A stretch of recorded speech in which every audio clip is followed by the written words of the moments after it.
Hello friends, welcome back to my channel Vandana's boutique. तो friends, आज की वीडियो थोड़ा डिफरेंट और काफ़ी यूजफुल होने वाली है।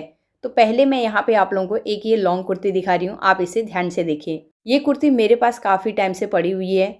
इसका फैब्रिक क्वालिटी में काफ़ी अच्छा और प्रीमियम है, लेकिन फिटिंग इशू की वजह से ये कुर्ती मैं ज़्यादा यूज नहीं कर पाई। इस कपड़े में जो मल्टी कलर थ्रेड वर्क आप देख रहे हैं, वो सिल्क थ्रेड का किया हुआ है, जिसकी फिनिशिंग काफ़ी नीट एंड क्लीन है और लुक वाइज भी काफ़ी प्रीमियम लग रहा है। अगर आपके पास इस तरीके का कोई ड्रेस है या कोई फैब्रिक है जिसे आप यूज नहीं कर पा रहे हैं और आप फेंकना भी नहीं चाहते हैं, तो आज की वीडियो से आइडिया लेकर आप भी कुछ नया क्रिएट कर सकते हैं। इस फैब्रिक में मल्टी कलर्स हैं। इनमें से हम कोई भी एक प्लेन साड़ी लेके ब्लाउज के साथ वेयर कर सकते हैं। अगर आप चाहें तो इस ब्लाउज को जीन्स के साथ टॉप के रूप में भी इजीली वेयर कर सकते हैं। अगर आज की वीडियो आप लोगों के लिए हेल्पफुल लगी तो वीडियो को लाइक और शेयर ज़रूर कीजिएगा। फर्स्ट टाइम वीडियो देख रहे हैं तो सब्सक्राइब करके बेल आइकन को प्रेस कर दीजिए, जिससे कि आपको आने वाली वीडियो का नोटिफिकेशन मिल जाएगा। तो अब हम आज की वीडियो शुरू करेंगे। तो यहाँ पर मैं साइड में पहले जितना भी हमारा मार्जिन था वो मैं कटिंग कर लूँगी। स्लीव्स को भी हम अलग कर लेंगे। दूसरे साइड से भी मैं स्लीव्स की कटिंग करूँगी और साइड फिटिंग में जितना मार्जिन है उतना हम कट कर लेंगे। अब शोल्डर से मैं दोनों पैनल को अलग कर दूंगी। फ्रंट साइड में जो जिप अटैच किया है और कॉलर है उसे भी हम कटिंग करके निकाल देंगे। अब मैं फैब्रिक को ओपन करूंगी और अच्छे से प्रेस कर लूँगी, जिससे कि कटिंग और स्टिचिंग के टाइम पे हमारे फैब्रिक में बिल्कुल भी क्रीज ना रहे और एकदम परफेक्ट फिटिंग के साथ हमारा ब्लाउज रेडी हो।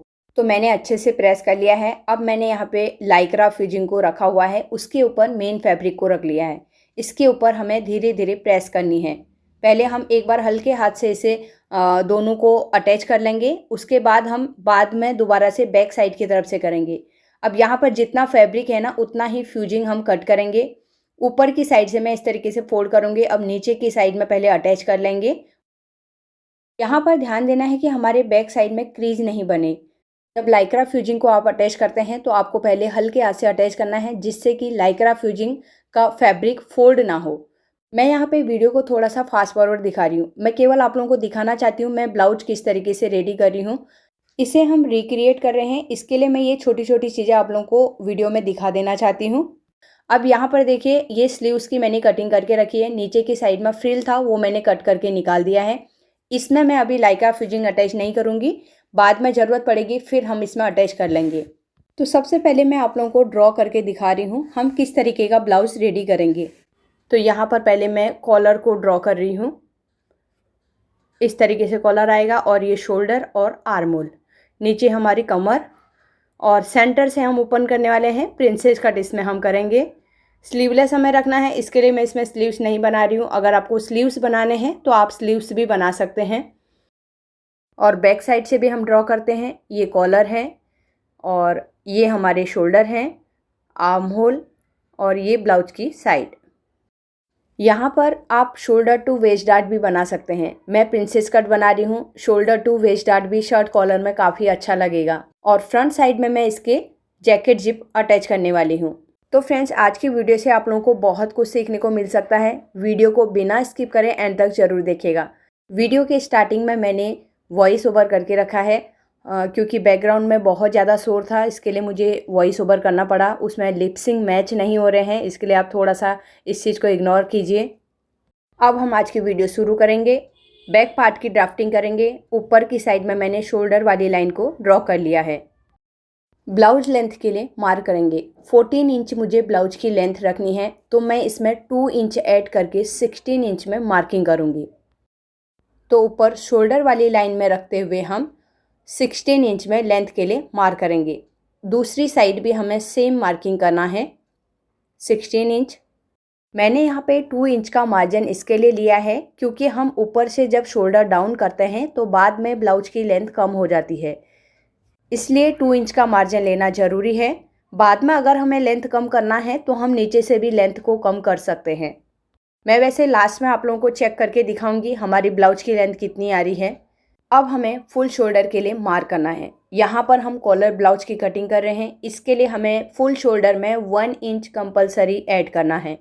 दोनों साइड में स्टिचिंग में हाफ इंच जाता है, इसके लिए हमें 1 इंच ऐड करना है। 14.5 फुल शोल्डर का मेजरमेंट है, इसमें मैं 1 इंच ऐड करूँगी तो 15.5, उसे हम 2 से डिवाइड करके 7.75 इंच में मार्क करेंगे। अब हमें शोल्डर डाउन करना है। पैक नेक में सबसे ज़्यादा शोल्डर डाउन होता है। अभी हमने यहाँ पे जितना शोल्डर का मार्किंग करके रखा है 15.5, उसी के अकॉर्डिंग हमारा शोल्डर डाउन होगा। तो 15.5 के अकॉर्डिंग मैं यहाँ पे 1.75 इंच शोल्डर डाउन करूँगी। मैंने पहले शोल्डर डाउन चार्ट आप लोगों को शेयर करके रखा है, आप उस वीडियो को ज़रूर देखें। अलग अलग शोल्डर में कितना शोल्डर डाउन किया जाता है वो मैंने उसमें क्लियर करके रखा है। अब हम नेक विड्थ की मार्किंग करेंगे। यहाँ पर कॉलर वाला नेक बना रहे हैं या हम पैक नेक बनाते हैं तो हमारा नेक राउंड का मेजरमेंट होना ज़रूरी है। जितना भी हमारा नेक का राउंड है उसे डिवाइड बाई 5 करना है। मेरा अभी यहाँ पे 12 इंच है, 12 को हम 5 से डिवाइड करेंगे तो 2.4 आता है। 2.4 यानी कि 2.5 से एक लाइन कम, 2.5 से एक लाइन कम में मैंने यहाँ पे मार्क कर लिया है। अब हम नेक लेंथ के लिए मार्किंग करेंगे। कॉलर नेक की कटिंग के लिए हमें बैक साइड में केवल 1 इंच ही डीप रखना है। अगर हम यहाँ पर नेक डीप ज़्यादा रखेंगे तो फिर कॉलर हमारे नेक को पकड़ के नहीं रखेगा, पीछे की साइड में कॉलर जाएगा। अब इस लाइन को भी मैं स्ट्रेट कर दूंगी। अब हम नेक विड्थ और जो शोल्डर डाउन किया है उन दोनों को मिलाते हुए क्रॉस लाइन ड्रॉ करेंगे। अब हमें नेक शेप ड्रॉ करना है तो शोल्डर वाली लाइन से हम 1/2 इंच पहले नीचे मार्क करेंगे। जो हमारे शोल्डर में दबाव में जाता है 1/2 इंच, उसे मैं डॉट डॉट करके मार्क कर लूँगी। अब हमें फ्रेंच कर्व लेना है और नेक शेप को ड्रॉ करेंगे। तो यहाँ पर आपको ध्यान रखना है, हमने 1/2 इंच जो नीचे मार्क किया था वहीं पे हमें नेक का राउंड लगाना है। आर्म होल डाउन करना है तो फुल ब्रेस्ट का मेजरमेंट 34 इंच है, इसे हम 6 से डिवाइड करेंगे। 5.6 आया, उसमें हम 1 इंच ऐड करेंगे, 6.6 में मार्किंग करेंगे। यहाँ पर हमने ऊपर जो शोल्डर डाउन किया है उसे छोड़ना है, उसके बाद ही आर्म होल लेंथ के लिए मार्किंग करना है। तो यहाँ पर 6.6 में मार्किंग करूँगी। ऊपर से हम पूरा मेजरमेंट करेंगे, दूसरे साइड भी हम सेम मार्किंग करेंगे जिससे कि हमारी लाइन स्ट्रेट बने। तो ये हमारी चेस्ट वाली लाइन है। ऊपर शोल्डर के लिए हमने जो मार्किंग किया है उसे चेक करेंगे, 7.75 इंच है। यहाँ पर थोड़ा सा मेजर टेप हिलने की वजह से ज़्यादा मेजरमेंट आ रहा है। जो स्टार्टिंग का मैं आप लोगों को बोलती हूँ ना, ये यहाँ पर मेजर टेप थोड़ा हिल जाता है, तो इस चीज़ का ध्यान रखना है। 15.5 का हाफ 7.75 इंच आता है, तो एक लाइन का फ़र्क पड़ रहा है। तो यहाँ पे मैं अंदर की साइड मार्क करूँगी, नीचे भी सेम 7.75 इंच में मार्क करेंगे। दोनों पॉइंट को मिलाते हुए लाइन ड्रॉ कर लेंगे। अब हमें चेस्ट की मार्किंग करनी है। 34 इंच फुल बस्ट का मेजरमेंट है, उसे हम 4 से डिवाइड करेंगे तो 8.5 इंच में मार्क करेंगे। बैक साइड में हम कोई लूजिंग नहीं देंगे क्योंकि फुल ब्रेस्ट के मेजरमेंट के हिसाब से हम मार्किंग कर रहे हैं, और 1.5 इंच का मार्जिन ले लेंगे। कमर की मार्किंग करेंगे तो यहाँ पर भी हमें लूजिंग ऐड नहीं करना है। 27 इंच कमर का मेजरमेंट है, उसका हम 1/4 करेंगे, 6.75 इंच में मार्क करेंगे और 1.5 इंच का मार्जिन ले लेंगे। यहाँ पर मैं बैक डार्ट के लिए मार्किंग नहीं कर रही हूँ। अगर आपको बैक डार्ट लगाना है तो पहले कमर का 1/4, फिर 1 इंच बैक डार्ट के लिए लेना है, उसके बाद 1.5 इंच का मार्जिन लेना है। यहाँ पर मैंने फिटिंग वाली लाइन ड्रॉ कर ली है और जो 1.5 इंच का मार्जिन लिया था उसे भी ड्रॉ कर लिया है। अब हमें आर्मोल का शेप लगाना है, तो जो मैंने आर्मोल वाली लाइन ड्रॉ करके रखी है वहाँ से अंदर की साइड में 1 इंच मार्क करूँगी। स्केल लेंगे, नीचे वाले पॉइंट और ऊपर शोल्डर वाले पॉइंट को मिलाते हुए हमें क्रॉस लाइन ड्रॉ करनी है। यहाँ पर ऊपर वाली लाइन में हल्का सा एक लाइन के बराबर बाहर जा रहा है, इसके लिए हमें वैसे ही लाइन ड्रॉ करना है। अब ये हमारा जो आर्मोल लेंथ है उसका हम सेंटर निकालेंगे। 6.6 लेंथ है, उसका हम हाफ करेंगे, 3.25 इंच से आधी लाइन आगे मार्क करेंगे। तो यहाँ पर हम मेजरमेंट चेक करेंगे तो ये 1/2 इंच अंदर की साइड में हमारी लाइन आती है। अब हम फ्रेंच कर्व लेंगे और यहाँ पर हमें सेट करना है और आर्मोल का शेप मिलाते हुए हमें चेस्ट वाले पॉइंट में मिला देना है। तो ये हमने आर्मोल का शेप ड्रॉ कर लिया है। अब यहाँ पर से हम 1/2 इंच नीचे की साइड में मार्क करेंगे। फिर इस पॉइंट को फ्रेंच कर्व की हेल्प से ऊपर वाले आर्मोल के शेप में मिला देंगे। तो यहाँ पर मैंने आर्मोल का शेप ड्रॉ कर लिया है। बैक पार्ट की लेंथ भी एक बार हम चेक करेंगे, हमारी बैक पार्ट की लेंथ कितनी है। अगर हम यहाँ से चेक करते हैं, अगर शोल्डर से हम चेक करेंगे तो हमने 14 इंच का ही लेंथ लिया हुआ है। हाफ इंच हमारा कमर की साइड का मार्जिन है, यहाँ की साइड का ऊपर का मार्जिन ये हो गया। अब यहाँ से हम चेक नहीं करते हैं, हमने मेन लेंथ कहाँ से लिया था, जो शोल्डर का हमारा सेंटर आता है यहाँ पर से हम लेंथ लेते हैं। तो यहाँ पर से ये परफेक्ट 14 इंच का मेरा लेंथ रेडी आ जाएगा। तो एक बार मैं लेंथ का मार्किंग फिर क्लियर कर देती हूँ आप लोगों को। हमने जब शोल्डर से मेजर टेप को रखा था 14 इंच लेंथ लेके 2 इंच का हमने एक्स्ट्रा लिया। 2 इंच इसके लिए एक्स्ट्रा लिया क्योंकि ऊपर की साइड से शोल्डर डाउन हमारा 0.75 इंच से एक लाइन ज़्यादा हो रहा है। 1 इंच से केवल एक लाइन कम ही है। तो इतना ज़्यादा शोल्डर डाउन होता है जब हम पैक नेक या कॉलर नेक ब्लाउज की कटिंग करते हैं या ड्रेस की कटिंग करते हैं। जितना ब्रॉड हमारा शोल्डर रहेगा उतना ज़्यादा शोल्डर डाउन हमारे नीचे की साइड में होंगे। तो एक चीज़ और मैं यहाँ पे आप लोगों को क्लियर करती हूँ, जब भी हम कॉलर नेक या पैक नेक की कटिंग करते हैं, अगर हमने बैक क्रॉस का मेजरमेंट लिया है तो कहाँ पर आप मेजरमेंट लेते हैं और हमें कहाँ पर चेक करना चाहिए वो मैं अब आप लोगों को क्लियर करती हूँ। तो यहाँ पर मैंने आर्म होल लेंथ का सेंटर निकाल के रखा है। यहाँ पर हम शोल्डर का मेजरमेंट लेते हैं, फिर उससे नीचे हम जाते हैं तो यहाँ पर हम बैक क्रॉस का मेजरमेंट लेते हैं। मैं साइड में स्क्रीन में भी पिक शेयर कर रही हूँ, आप यहाँ पर भी ध्यान दीजिए किस तरीके से मेजरमेंट लिया हुआ है। शोल्डर में रखते हुए जब हम इसकी लेंथ चेक करेंगे तो 4 इंच से लेके 5.5 इंच तक ही आप इसकी लेंथ गिन सकते हैं। इसी लेंथ में हम बैक क्रॉस का मेजरमेंट लेते हैं।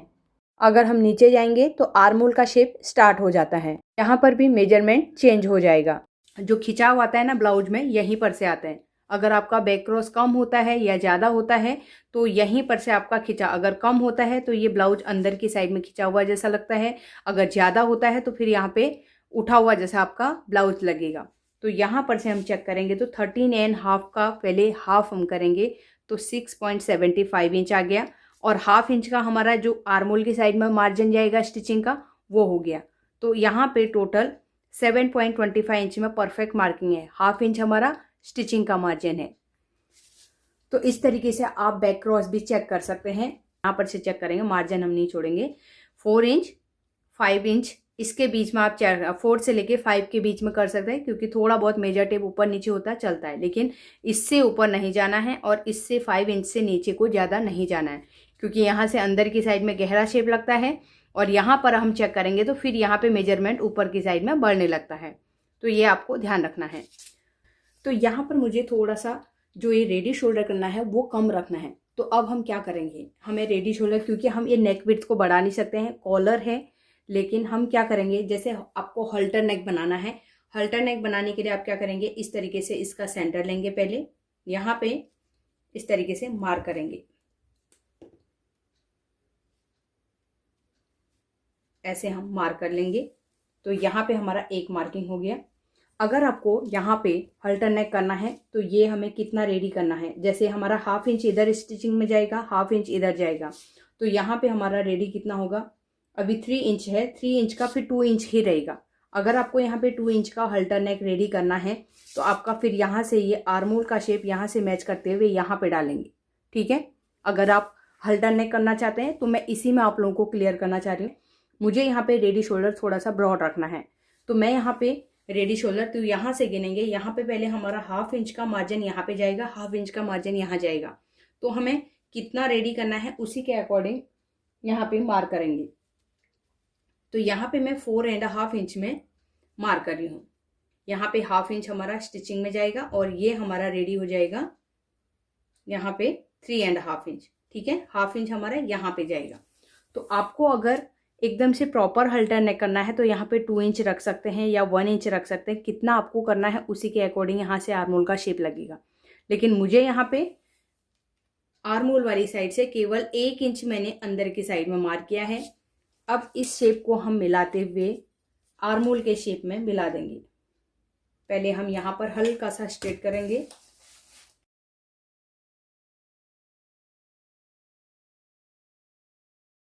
अब हम फ्रेंच कर्व लेंगे, नीचे से जो आर्महोल का शेप बना है उसी में हमें मिलाना है।